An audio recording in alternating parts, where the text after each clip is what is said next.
time once again to slip into your camo, grab your bow, and join us out in the field for another episode of the Up North Journal, presented by PSE Archery. The Up North Journal crew is knocked and ready to rock for another exciting adventure. So let's step outside and hit the trail. This episode of the Up North Journal podcast is brought to you by PSE Archery, Buck Baits, Better the Hunt, Rebel 6 Rubs and Seasonings, Easy Cut, Limb Walker Game Calls, Sunrise Archery, Total Peep, Hunter's Blend Coffee, Packer Max, Fourth Arrow Camera Arms, Scent Blocker, Scent Lock, Copper John, and Stanislawski Release Aids.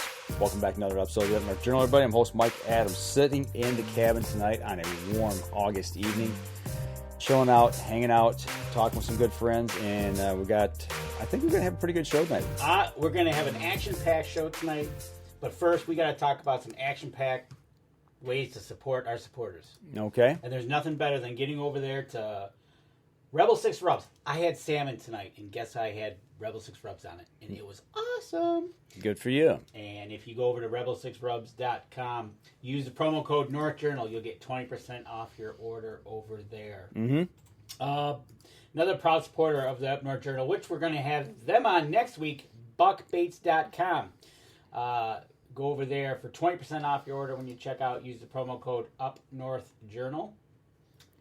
And in the second half of our show, we're going to have Mr. Mike on from Hunter's Blend Coffee. So why not go out to huntersblendcoffee.com, use the promo code capital UNJ, you'll get 10% off your order there. Right there, pointing to it. Use that, save 10%. So there you go. All right, so without further ado then, yes, we were supposed to have Mr. Schwartzentruber on. He is running just a tad bit late, so he is going to join us in the second half hour if we can make connection with him. But that being said, I do have the wrong window built because we were expecting him, but I do have none other than Mr. Tim Sias all the way from West Virginia, even though it says Centerburg, Ohio. Sorry, Tim, what's going on, man? Not a whole lot, just getting ready to watch Up North Journal like I always do on Sundays. Yeah, and now you're on it, so there you go. You never know what's going to happen, right? You never know what's going to... Just like when we're sitting there on a Friday night watching your show, and you ask, hey, anybody want to come on? And either Mike or I will jump on with you. So, yeah, I appreciate that too. It gives me something, someone to talk to, and gives me a little subject anyway. Yeah, absolutely. And you know, as a supporter of Up North Journal, we always like talking with our supporters and also talking with you. And our banter back and forth between Friday and Sunday is sometimes pretty comical as it is. Especially like it was right before the show. Exactly. Do you want to go there? I got no problems with it. Okay. Right? Dan Anderson says, hey guys, we're getting closer. We are, every day. We are getting closer. And speaking of getting closer, we wanted to have you on, Tim, to talk about one of the things, obviously for most of everybody's like deer hunting, like Dan Anderson's kind of alluding to, but also it's fall turkey season as well. And, you know, it's kind of like for some, it's like a lost season. They just do the spring turkey hunt, and then it becomes like, okay, I'm done for the year. Mm-hmm. But really, the fall opportunity here in Michigan, I know we can take any type of bird. Mm-hmm. So that becomes in anything. For you down in there in West Virginia, is it the same way? Yeah, it's either 6 statewide, but now there is different seasons for different parts of the state. Okay. And what I mean by that is certain counties here in the state will just have a 1-week fall season, which is still either 6. And then you have a few other counties that will have like a 2-week season. Mm-hmm. And then I believe it's the end of October, the last Saturday of October, to the Saturday before deer season or rifle season, it'll be a 4-week season, but that's mostly the eastern part of the state that borders Virginia. Okay. So they got management zones where there's different time periods and things where you can take birds or not take birds. Right, and how that is determined is the spring harvest. Okay. Oh, okay. So they look at what they got in the spring of the same year and then make a determination for fall. Right. And now I can remember when I was knee-high to a grasshopper, I guess you could say, we had a turkey season on the eastern part of the state. And my dad, all my family, and his buddies and all, they would go to Greenbrier County. and we've talked about this before. They go in the spring, they'll go in the fall to turkey hunt. Mm-hmm. And then as the years went by and the population got a little more, the turkeys started getting a little thicker. Then more counties was opening up, and now it started probably 4 years ago, maybe 5. Since then, everybody's getting a week in the fall, at least a week. So now we have here, I tell you what, where I live at in the southern part, we've gone and had 1 week, and then we've missed like 2 years, and then they popped up another week again. So they've done like a little trial basis on them. So, but to be honest with you, in this area, Mike, then we've talked about this. In this area where I live at, is mostly the 4 counties that I live around are the bow only counties. Mm-hmm. So there's no firearm season whatsoever. So the deer's a lot bigger, and the hunters around here basically chase the deers in the fall. So there's very few that are turkey hunters. It's going to be out there turkey hunting. Now you may be in the stand with their bow and they may shoot one. I've talked to a lot of guys that's done that, but to actually get out to turkey hunt, no, they're not going to do that. They're going to chase that bone. Right, absolutely, yeah.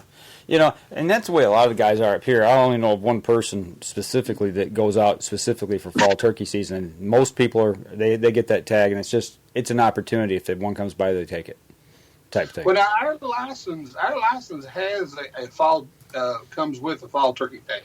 Okay. So we're allowed 3 turkeys. You kill 2 in the spring, which is bearded only, and then you're allowed 1 in the fall. Okay. So you don't have to buy no extra tags or buy a tag or anything like that. The packages that we get with our hunt license, they come with it. Okay. So if you're out, like I said, you're out in the stand and you're deer hunting, mm-hmm. and that turkey comes by, like I said, a lot of guys have shot and killed them with bows, and to me that's a trophy in itself, killing them with a bow. Right on, absolutely. Go ahead. Absolutely. And speaking of trophy, Adam Wynn here, who's local in our area here, he says he's got a white bearded hen that he's going to be trying to tag this fall. Now that would be an exceptional trophy. Absolutely. Oh, yeah. Smoky grays, yeah. Yeah.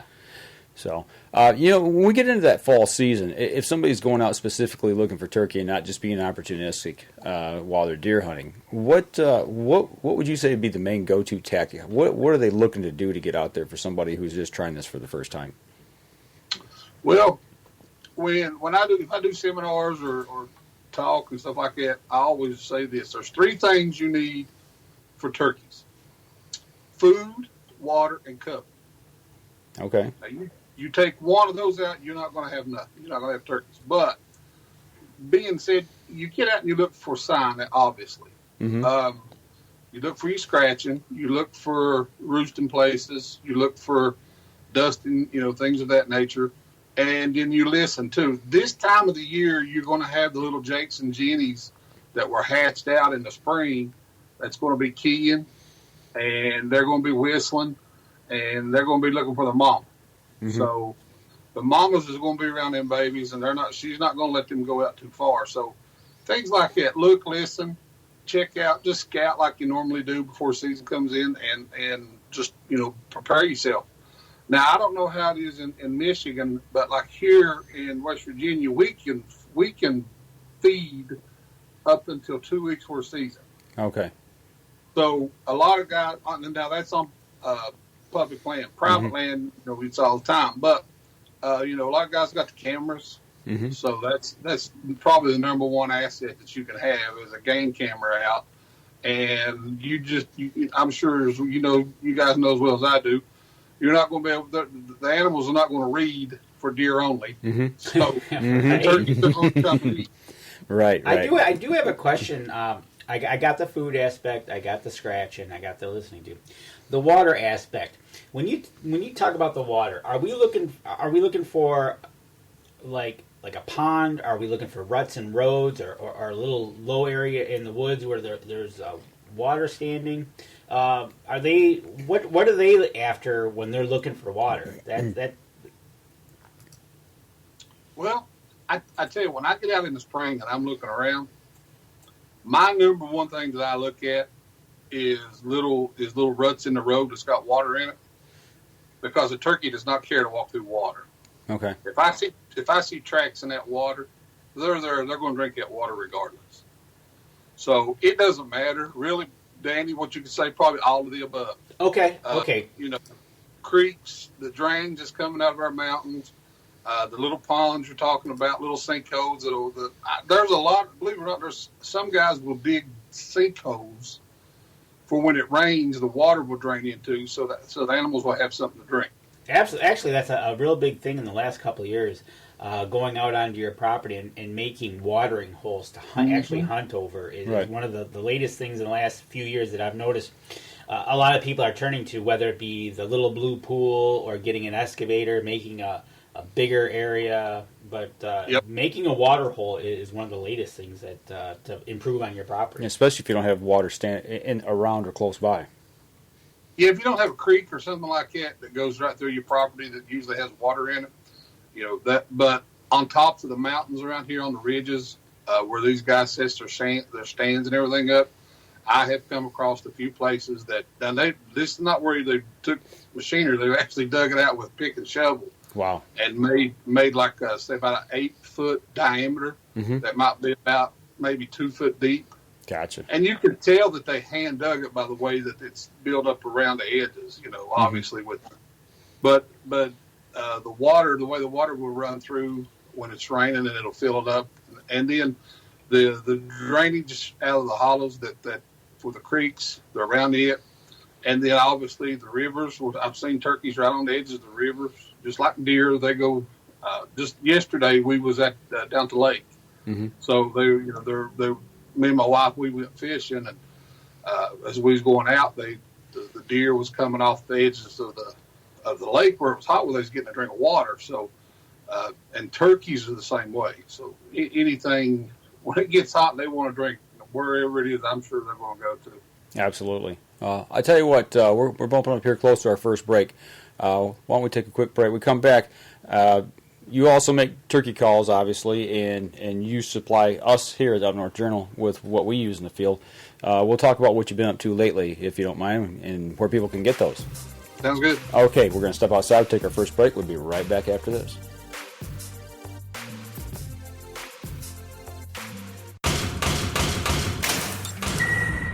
PSE Archery has reinvented the way you buy bows. From now on, you can make the most educated decision possible by basing your bow choice specifically on your shooting needs and goals. All you need to do is ask yourself, what kind of shooter am I? What do I want to achieve?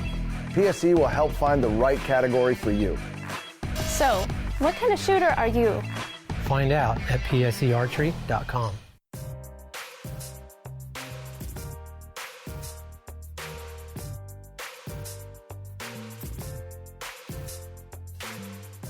Welcome back, third segment of the show.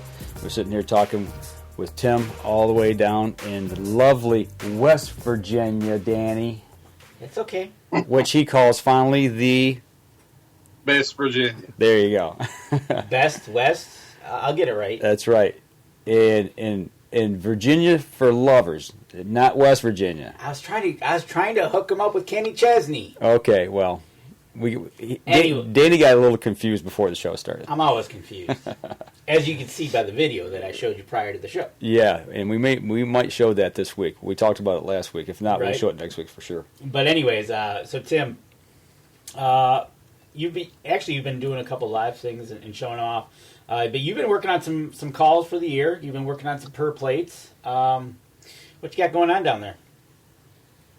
Well, I got my per plate production going back, so I have my line of M. Walker per plates, and this is my own little design, and that wood right there is actually maple. Here is wild cherry, and then I got a kicker here that's really neat, and you're gonna like this, Danny. 50-year-old red cedar from Virginia. So, but I have black walnut to go with it too, if somebody's interested in those. But that's one of the things that I like to use, the pearl plates. And then also, here is my regular slate, black slate that I have. This is my West Virginia Wild Cherry. Here is a red slate in maple. And Danny, we call that the Roll Tide slate. The Roll Tide slate, that's right. We'll name that for Mike. Really? And Yes. But I have a line. I have different lines. I have glass, crystal, aluminum, 3 different colors of slate: purple, black, and red, and ceramic. So I'm making those. I got stocked up on wood from the person I used to work for when I was working for that timber broker, and so I got plenty of wood. I got just cut curly maple. And it is absolutely beautiful. I got it drying. I'm going to have to put it inside the garage probably by the time winter comes, but it's outside. My brother-in-law helped me get it cut on his little mill he got. So the curly maple turned out real good, and I'm excited for it. But I'm throwing calls out everywhere. I actually just sent 3 out to Kansas on Thursday. Last week, I sent 5 to Oklahoma, 1 to Houston, Texas. So, Limb Walkers is getting out there pretty good. You can find me here on Facebook. I don't have a website. I do most of my work here on Facebook or on Instagram, something like that. So, not hard to find. Just look me up either through Tim Sias or through Limb Walker Game Calls. Absolutely. And Andy Everhart wants to know, you said 3 turkeys per year. Does it matter what season the tags are filled? Yes. You are allowed 2 in the spring and 1 in the fall. Okay. And the 2 in the spring are gobblers only, correct? No, bearded hens. Bearded hens. Yeah, a bearded bird. A bearded bird. Yeah. Could be a hen. Yeah, they had to change the language in it because of the hens has got beards. Yep, Right. exactly. And that's something here, same thing in Michigan. Okay, so here we are. We're heading into fall turkey. Is there any particular call you're going to lean on more so than any other? Well, and I guess I should get back to you to answer your question, but I'll get out when and just kind of sit and call. That's what I like to do. I like to get out early in the morning for daylight, obviously. Listen for fly downs if any of them's around. And if none of them's around, then I'll do a little bit of run and gun, I guess you could say, and call. And it is like a lost call, and it's good with a glass. And it's just a continuous yelp, a loud, continuous yelp that I like to do. And just walk, and I'll sit for a little while, sit for a little while until hopefully I'll get something coming up. And I, in the fall, I'm that's really kind of successful the way that I was doing a run and gun, because you never know where they're going to be at in the fall. Are you going to be using slate? Are you going to be using glass, aluminum? What are you going to use? All the above. He's going to throw everything but the kitchen sink at him. Pretty much, yeah. And then now I'll take a long box that is made by a guy here in Reedy, West Virginia, named Jeff White. Makes awesome box calls, and I got a long box of it that I'll use for keys on it. And then I'll pretty much, Danny, like I said, I'll take a slate and a crystal and aluminum. The aluminum that I make, they're pretty loud, and I like them for a windy day. I call them my long distance calls because, like I said, in the wind, you can, it's pretty loud and it gets out there calling. And then the slate or my pearl plate, if I have to, do a little bit of soft calling, things of that nature. But I'll have it all on my vest. I take an arsenal. So there you go. And you're going to pull out that slate and you're going to give us a little music, aren't you? Here's my red slate. Oh, you had to pick the red slate, of course. Roll Tide. There we go.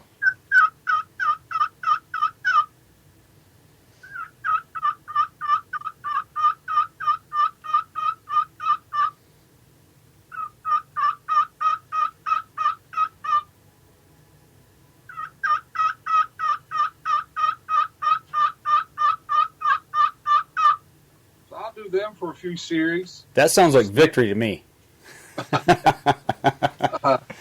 I'll sit, and I will listen, and like it's one of them things. If I can get there, and mostly it's on the ridge tops, I'll sit and just call, and hopefully something will come through. And I'll tell you right now, it doesn't matter to me in the fall if it's a hen, if it's a jake, a jenny, a gobbler. I'll take it in the fall because personally, in my opinion, we need to thin some hens out, and I'd love to see some more guys down here in West Virginia do a little bit more turkey hunting in the fall. There you go.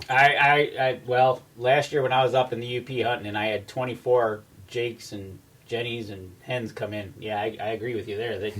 Man, whew, that sounds like a freight train coming through the woods with that group. Right. Well, I tell you what, if you got guys that are specialty hunters, I guess you could say. When you've got a deer hunter, there's a lot of guys that won't take does. Mm-hmm. That's totally understandable because they produce. And it's the same way with hens. Hens lay the eggs. I understand that. But after a while, when your ratio is, a little more hens than gobblers, it's really taking you out of the scenario when it comes, in the springtime hunt, especially when you're after the big gobbler. Well, why leave the real thing for something you don't really know? Right. Well, that's a true statement because if you have more hens out there, the gobblers don't necessarily have to travel the distance they're going to need to do. Yeah. When you want them to do it in the spring. Right. Yeah, they're not going to come to a call just as easy. Right. It's going to make it a lot harder. Kind of like bucks in the fall. Right. You want them to get up and get moving for the rut, but they don't have to go too far if their next doe is right around the tree. Right. So you look at it and go, yeah, you're right. They reproduce. But then again, if you want to equal out the herd to the point of flock, herd or flock, it's one of those things. So I agree. Yeah, I'm a hunter. We've talked about this before. I'm a hunter, and if I'm out there to kill for meat and stuff, and the hen comes around, I want to shoot it. So it doesn't matter to me. Right on. Exactly, and that's the thing. And it's never too late to get a hold of Tim and get a call.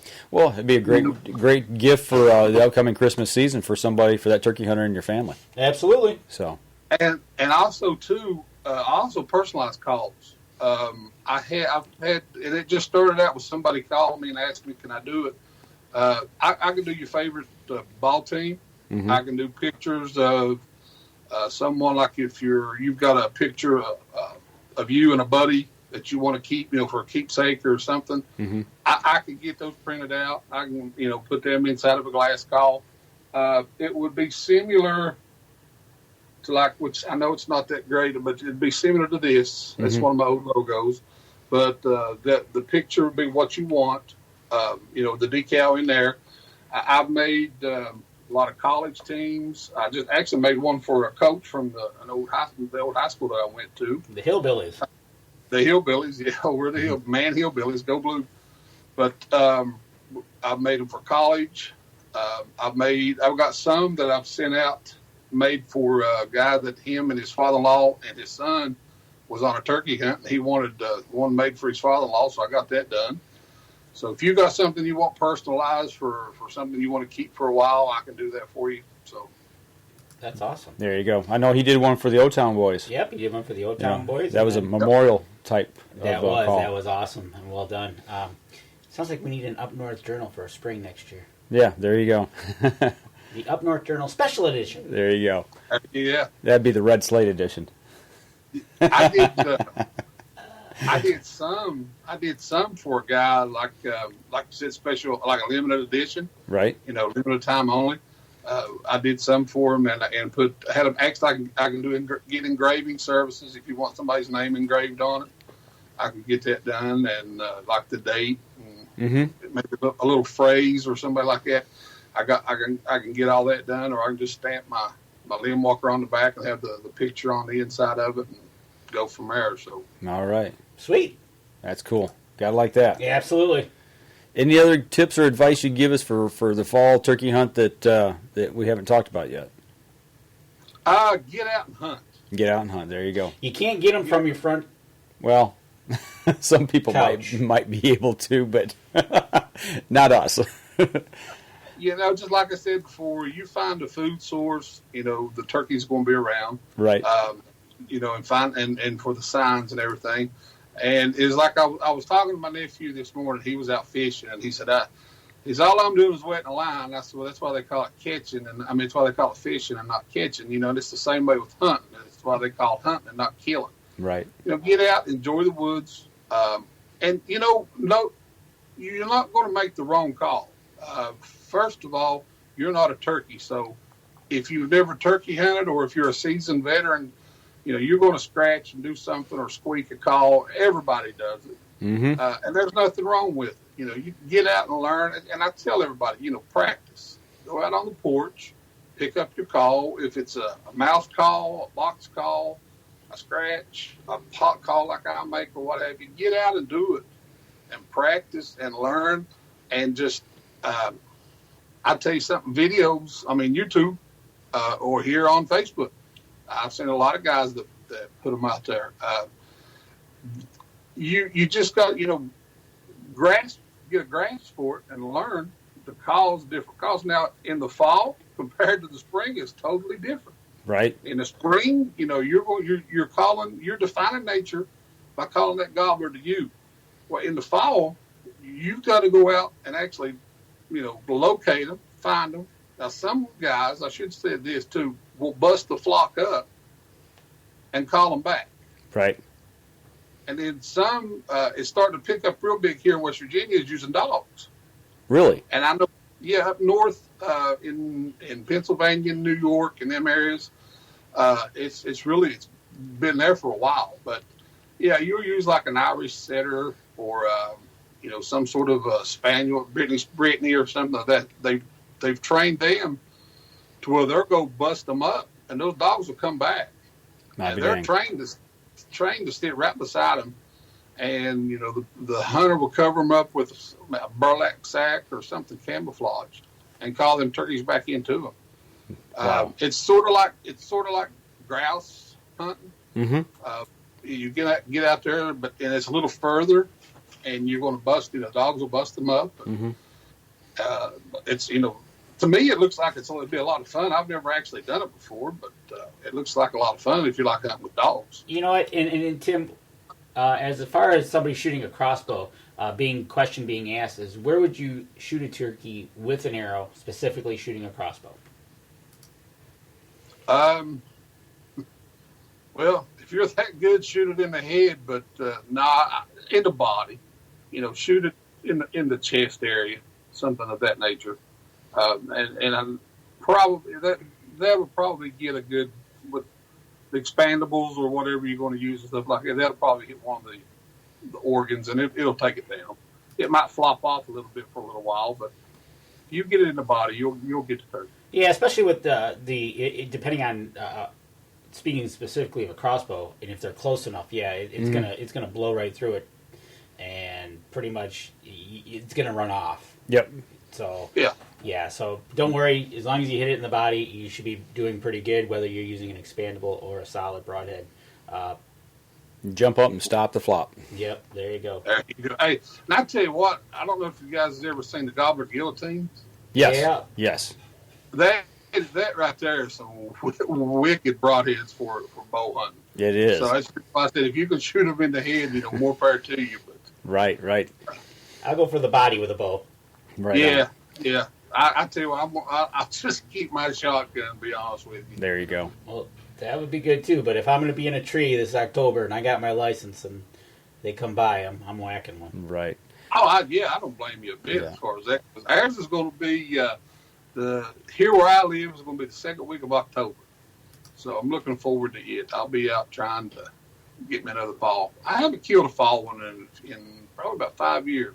Well, if you do, you're going to have to check back in with us. Definitely. Let us know how it goes. But we appreciate you taking about a half hour with us. We're going to try and dial up our other guests here and get them on board. But go over to Facebook, look up Tim Sias, Lim Walker Game Calls, get your order in, and that way you can get out in the fall or get you a gift for Christmas. And check out his live on Friday nights when he does his show. He'll be live. He'll talk turkey hunting. He'll talk anything as well. You bring up the subject with him, and he'll talk. Live on the limb. There you go. Tim, we appreciate you taking some time with us, buddy. Not a problem. I always enjoy talking to you. All right. Thanks, Ben. We're going to step outside. We're going to take our next break, and when we come back, hopefully we got Hunter's Blend Coffee on. We'll be right back after this. PSE Archery has always dominated the speed category. Now, the most revolutionary cam system ever to hit the market has perfected the shooting experience. Introducing PSE's Evolve Cam System, featuring extremely high let-off capabilities and the smoothest draw cycle in history. No other cam system has ever delivered this level of total comfort and total control. Experience PSE. Experience performance. Welcome back, third segment of the podcast and the live stream tonight, and we've made a quick switch. Right. Mike was a little late, but we got him on, and Mike is with us. Mike Schwarzentrooper from Hunter's Blend Coffee. Mike, how's it going tonight, man?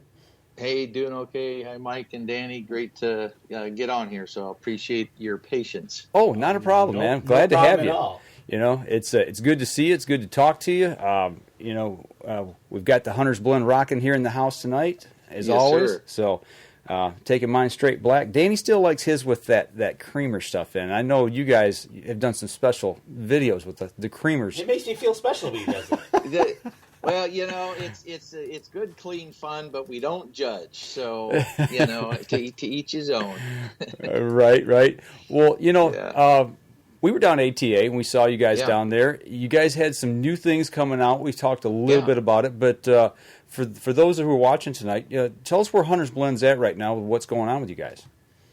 Well, yeah, since we would have talked last on air, we've added two additional roasts, kind of due to customer request or whatever. Mm-hmm. The one is we call Java Rum. It's a flavored coffee, and typically flavored coffee gets made with pretty cheap grade coffee. But we use the same grade that we use on all our other roasts, and so it's called Java Rum, and that has vanilla, rum, caramel flavors in it, and it's like a dessert in a cup, really.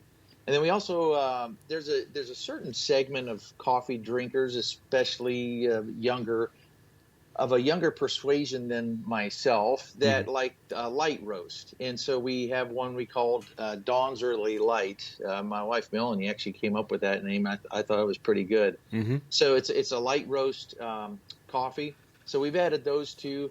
We're also experimenting with some packaging that we've been wanting to come out with for a while, and we're actually sending some to Jimmy Sias for him to use on a backpacking trip to Alaska here in a week or so. But there'll be little mini like satchels with this resealable bag. Throw a couple of them in. Each one will do like 2 cups, 2 12-ounce brews. And you can take your equipment with you to the outback where all you need is hot water. So if you want to have a little pour-over unit, or they make these collapsible pour-over units that with almost no space required in weight, you can have premium coffee out back rather than something, instant coffee. So that's not on the website yet, but that's something that we're developing. And then we also partnered up with Jerry Everhart. He was a regular guest and really one of the hosts of another podcast a few years ago called the Hunt Fish Journal. Mm-hmm. And you can still look up their they haven't been making new episodes here for a year or so, but you can still look up their older episodes. And Jerry's he's the son of a scientist, for one thing, and secondly, he spent his career as in measurements, metrologist they call it. Okay. And so he's just real scientific, and he started hunting back in the 70s, and every day when he goes to the woods, he makes field notes of everything about the day, the time, the weather, what he saw, all his observations. And I mean, he's got books full of notes, and he still does this. Well, he's well into his 70s now, and there's obviously timing of the rut. There's different opinions about that, whether it's the moon or calendar or whatever. In his experience, what he did was, after I don't know how many years of taking notes, he started going back through and tabulating the days that he saw the biggest bucks in the field. And he tried correlating that to a moon guide. He tried correlating that to a day. That got closer, but it wasn't the same day. And he was finally able to tie it to the rate of change of sunlight. And so that always falls within a certain few days out of the year normally, Sure. but it slides forward and back each year. Right. And so with that formula, he started like on his key rut stand type locations, he started waiting to hunt those very best stands until his calculations told him to go out there. And he's in his 70s. He shoots a recurve with fingers, about as limited type hunting as you can do. It's a fair chase. It's maybe 60, 80 acres that he hunts on. He does have exclusive right to it, so he's able to stay out of it and keep the pressure off. He's real big on scent control as well. He has a whole protocol for scent control. But with his practicing what he preaches in, 12 out of the last 15 years, he's been able to harvest a Pope and caliber buck. Wow. Using his method and using his limited. I mean, you're that age and you're shooting fingers on a recurve. You have limits, and so that's something that we here have followed for the last number of years. And I've either seen or been able to harvest a nice buck on those days by using his system. So they used to sell that. He calls it the rut calculator on another website, and they ended up shutting that website down. I mean, they chose to let it expire, and so we said, hey, we use that for ourselves, but we hate for you to. I mean, this is valuable information, right? And so we're hosting that on our website now, kind of in conjunction with Jerry. I wanted to have a little bit more up by this fall as far as instruction goes, but you can go on our website, huntersblendcoffee.com, and it's just go to the rut calculator, and it's $30. And we do have some explanation of what's behind it and how it works on that page. So, if somebody has either just wants to experiment or is a believer in more of the sunlight concept versus a moon guide approach, right?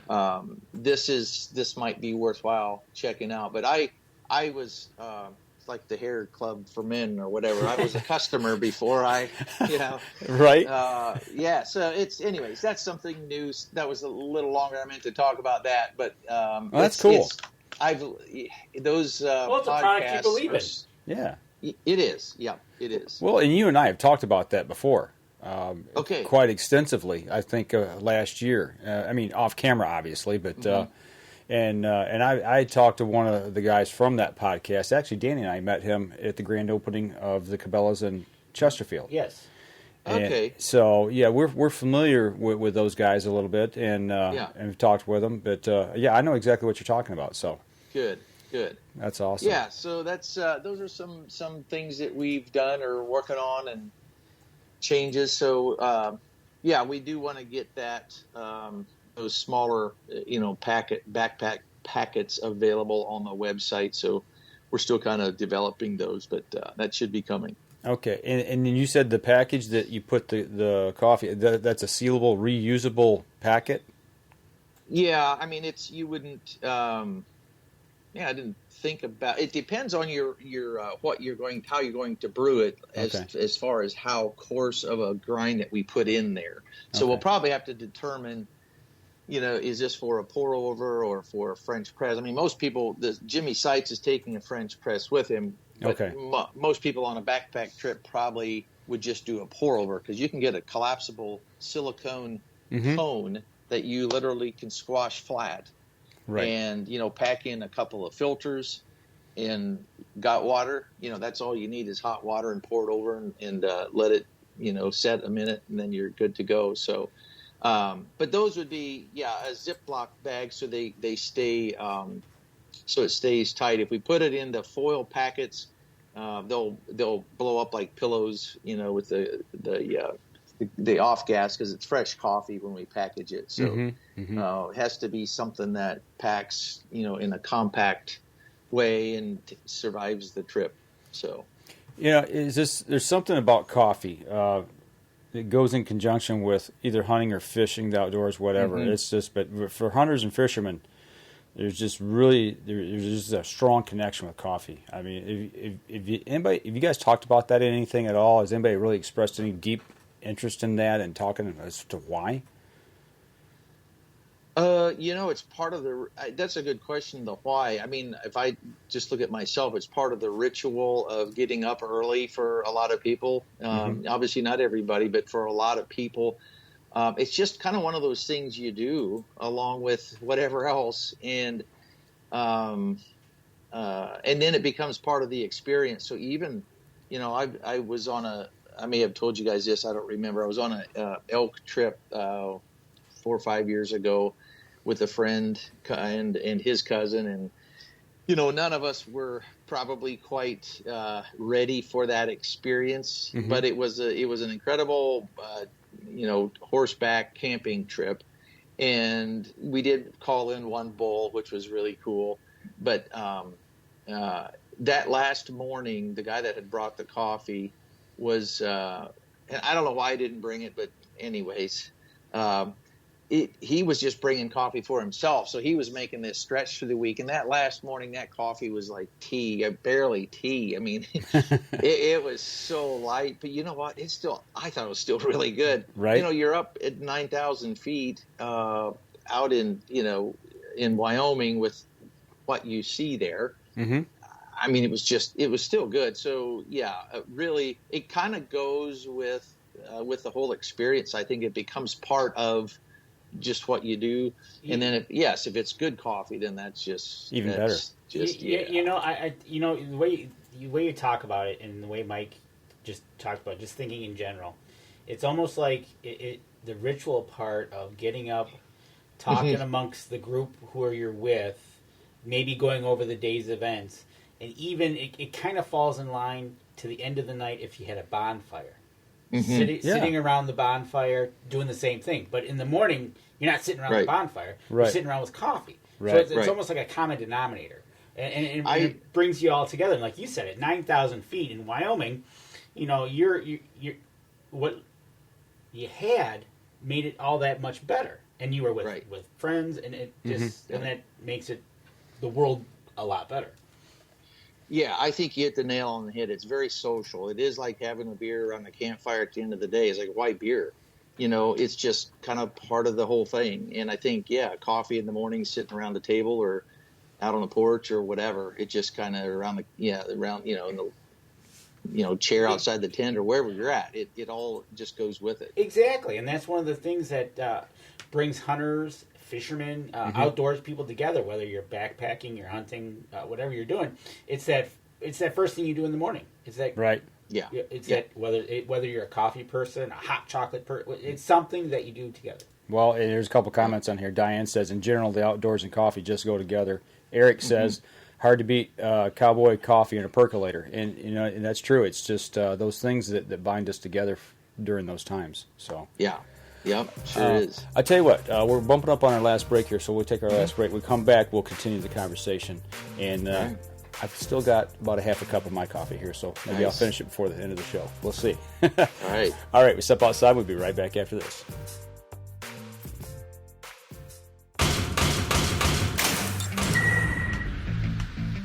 Acceleration is part of PSE's DNA.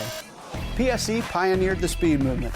Now they've developed the vapor category to help you find the most powerful bows on the market to fit you. High speed equates to intense power and building the momentum you need to be successful. Are you a vapor shooter? Find out at psearchery.com.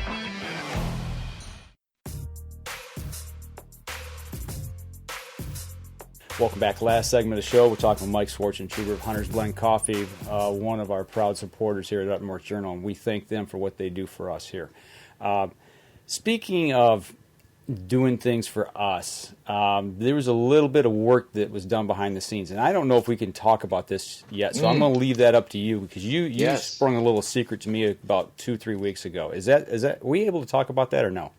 Are we? Does it involve grilling? Yes. Yes.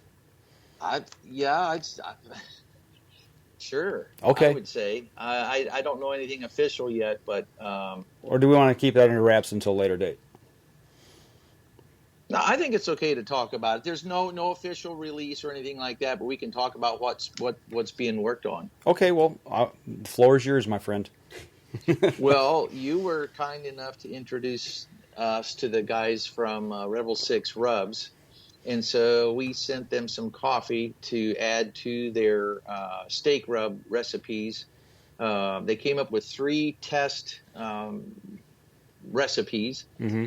And so they sent those to us. And, well, this is another story, but due to my success or lack thereof last fall, I had to go out and buy some ribeyes to grill because so you're an honest man. I like that. We'll leave it at that. But I'll tell you what, I am ruined. I had the steaks thawed out in the morning. I got them out of the fridge, rubbed them with olive oil, and then did a very generous dosing of the coffee rubs into the steaks. And 1 steak with each of the rubs, and then put them in the fridge for the day. And then I grilled them that night, and oh my goodness. I mean, it was like a completely different dish. It was so good. All the rubs were great, every single one of them. It was my wife and I and our daughter and her husband doing the testing. And so it's funny, my wife and daughter both preferred the one.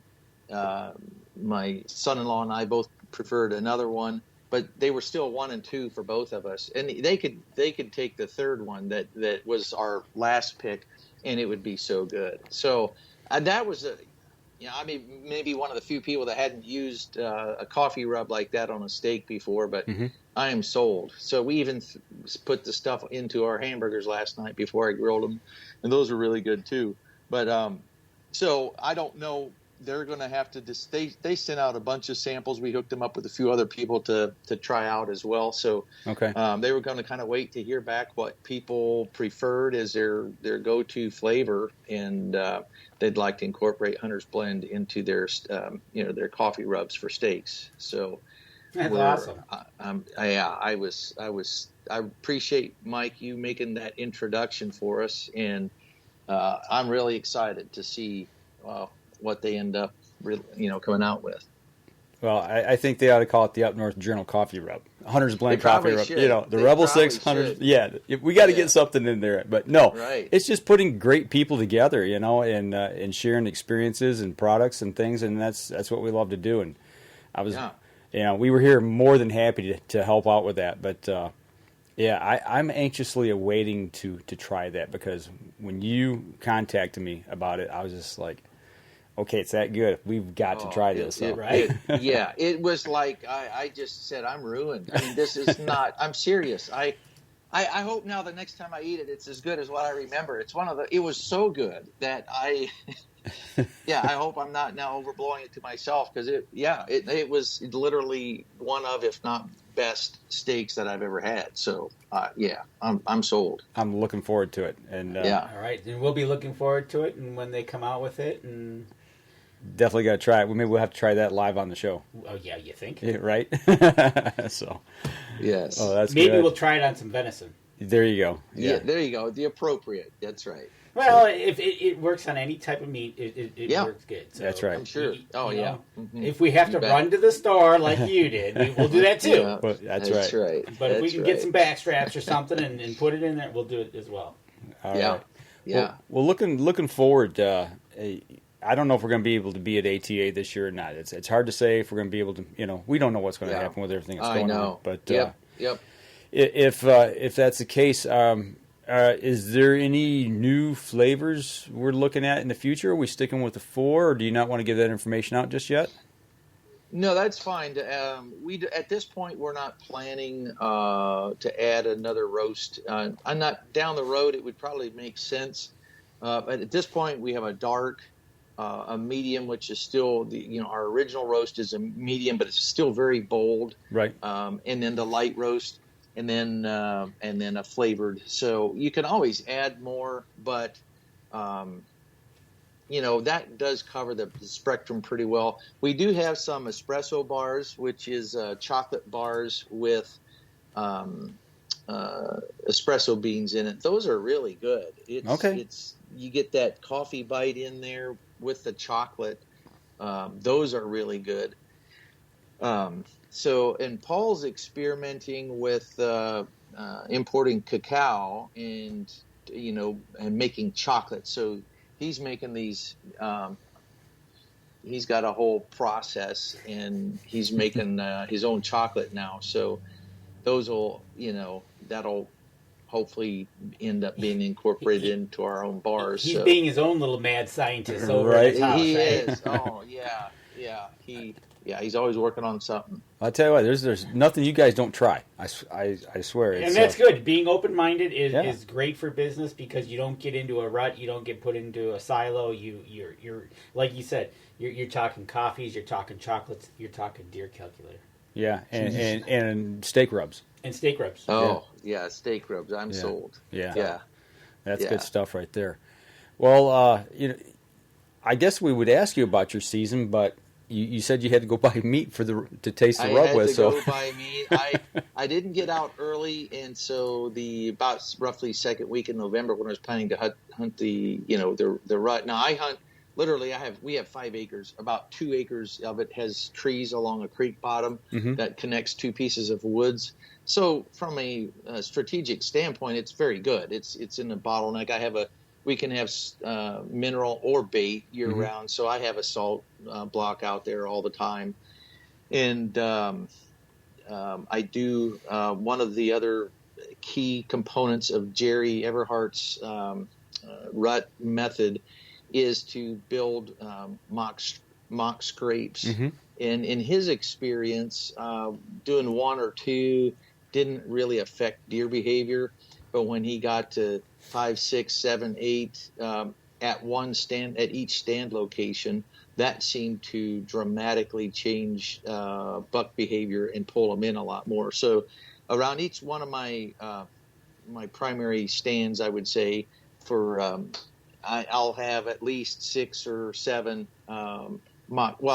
the licking branches is really what you start. Make sure those are pulled down, hopefully in the spring. And I found if you put some buck preorbital gland on that branch in the spring, the does will be on it all summer long. Okay. And you don't. Go ahead. Now, are we talking for bow or gun? Bow. Okay, so do you put them in a within bow range? All these. Yeah, exactly. Okay. So the ideal thing would be to find, 2 parallel trails, or maybe if it's a crossing trail, you would back up into the widening part of the V until each trail to your right and left is maybe whatever your distance you want it to be, 20 yards or 25 yards each way. And then you go roughly, 15, 20 yards in front of you and cut a crossing trail between those 2 side trails. So you almost have if you a picture perfect one would be, it would look like a giant letter H laying on the ground, and you're in the very bottom. And so you would do your licking branches along the left trail up to the crossing trail, across and down, and hopefully at least 2 on each trail. So that would give you 6, but you could do 8, 9, 10, whatever. And you pull the branch down on the far side of the trail. The branch is pointing towards you so that the deer is approaching the branch. And if you pull the branch down on your side of the trail, the deer will be approaching you when they go to the branch. If they nuzzle that branch, they've looked right up at you. So you pull them down on the far side of the trail, and it's great. It's fun to watch the deer, but especially the bucks come through and use these licking branches that you started, and then start, when it gets closer to the rut, they'll start using the scrapes. And the nice thing about it is I could have shot a doe again first morning, and I should have, but I don't want to mess it up in case a buck comes along. Right. Yeah. So, she came in, checked the branch and the scrape or whatever, then meandered off. Then her fawn came in, did the same thing. So it's really cool to watch that happen. You get to see that happen. And the nice thing is they stop. You don't have to stop them with a whistle or something unnatural. Right. So they're stopping to check, and or to watch the buck rake the branches with his antlers. That's usually on video when I see that, but that's pretty cool.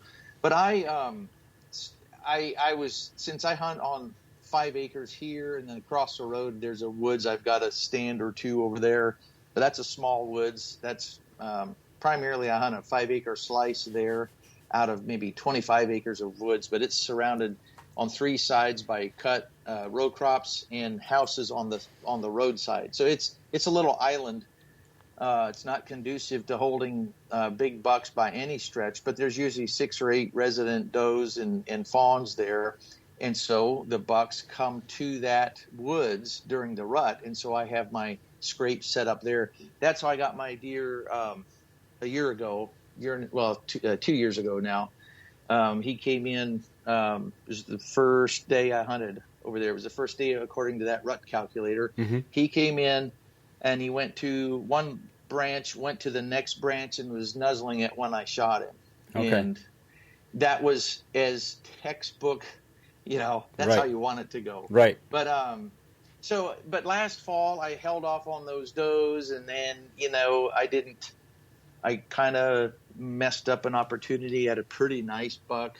And then, that week was over. And so then I was hunting over a food plot, and because just beyond that stand out, I have a little patch out in an open field. I have a little corner there, about 60 by 100, where I have soybeans, and they love those things. And so it was weird. On my trail camera, the does were out there every night. I wasn't, and then vice versa. I didn't see anything when I was in, and I was in a ground blind for that. But anyway, it ended up not being a harvest season. But I did get to see that buck that I missed the opportunity at. He went back out to that field by that food plot I was telling you about, and there was a big boy out there. I hadn't seen him because I was watching the nice one in front of me. Right. And when he went back out to the field, there was a bruiser. And, they went to fighting and crashing and rolling around. They went into the woods, falling down the slope. It was epic. I had never had a chance to see that before. And I was just watching. I didn't even think of when it was over, grunting or squeezing, or I didn't even think of trying to pull one of them, to see what's going on. I was just watching. You're just in awe of what happened. Oh, it was. You became a fan of nature. I did. Yeah. Well, that's awesome. Yeah. Well, going back to the scrapes and everything, and there's controversy around whether people pee in their own use human urine in the scrape, whether it affects deer or not. But there's a question along that line. Andy Eberhard wants to know, he says, does your pee attract deer to the mock scrape after drinking Hunter's Blend coffee? Actually, if you mix the two, it enhances. There you go. So Andy, go over, get you some Hunter's Blend coffee. That's right. And then when you got to go to the scrape. There you go. That's right. Yep. Yeah. Well, once again, tell everybody where they can go to find your products and to go over to find that rut calculator as well. Yeah, so the website where you can buy all the coffee, the rut calculator, our gear and stuff. We have probably our most popular one is this shirt I'm actually wearing. It's I like my coffee black and the tea in the harbor. And on the back, there's a quote from John Adams, who wrote a letter to his wife. This was after the Boston Tea Party. And after that, it was starting to be kind of considered unpatriotic to drink tea anymore. Right. And so in his letter, and this is the quote on the back of the shirt, tea must be universally renounced. I must be weaned, and the sooner the better. And so that's on the back, a quote from John Adams. So, but you can buy all that stuff at huntersblendcoffee.com. And then on all the social media platforms, it's just Hunter's Blend. And you know what? I want to put a little plug in for a new app. I know, Mike, you're on it. It's called Parler, Parler. Yep. There's another one on there with an OR. That's not it. Go to the one that's Parler. Basically, their tagline is something about is the free speech social network. And so, you know, it's getting tougher out there. Facebook and Instagram. I've had stuff taken down off my personal page. They're censoring even YouTube. So especially as hunters and patriotic Americans, it's good to have a place where you can share and speak your mind and not be afraid that somebody's going to silence you. So we have an account there now too on Parler. That's also called Hunter's Blend. There you go. And I assume you've got them on Instagram as well, Twitter? Yes. I know you're on Twitter. Yep. Yeah. Facebook, Instagram, and Twitter, they're all as Hunter's Blend. Okay. We do have one question here before I let you go that just came in, and actually it's from Tim Sias from Limwalker Game Calls, who was just on the first half. He says he wanted to know, do you waterfowl hunt since you're there in Ohio? Do you do any waterfowl hunting? I don't. I actually literally... I don't know when the last time I've hunted something besides whitetail. So I'm not a year-round, all-season, hunter. I guess I like hunting whitetails, and on our little property, I love being able to affect their behavior through food plots and things like that. And I mean, they're still, as our freezer will verify, they're still wild animals. So right, yeah, exactly. Yeah. Yeah, and they're not shot full of chemicals and wrapped in plastic, the typical way on styrofoam little backers. So. Right. Well, I tell you what, man, it's always a pleasure talking with you. And don't forget, go over to huntersblendcoffee.com. Use the UNJ promo code to save 10% on your order over there, folks. I'm telling you, it's the best coffee out there, and it's made for us hunters. So there you go. You bet. All right. If you'll hang on with us for just a minute, Mike, we're going to sign off, and we'll talk to you here just after the show. But for those of you who are on the podcast, go over to our social media sites. If you would, share the show, like the show, follow us. And if you're over on iTunes, make sure you give us a review over there. That helps us. Stop over at all of our supporters pages. Take a look around. They help us, so we want to help them by sending you over there. Go take a look. I'm sure you can find something over there that you'd like to have. So that'll do it for us this week. We'll be back again next week. This episode was brought to you by PSE Archery, Buck Bait, Better the Hunt, Rebel 6 Rubs and Seasonings, Easy Cut, Limwalker Game Calls, Sunrise Archery, Total Heat, Hunter's Blend Coffee, Packer Max, Fourth Arrow Camera Arms, Scent Blocker, Scent Lock, Copper John, and Stanislawski Release Aids. Thanks for listening, and join us again here next week. Until then, remember, as we always like to say, if you're out on the water or in the woods, shoot straight and be safe until next week on the Up North Journal.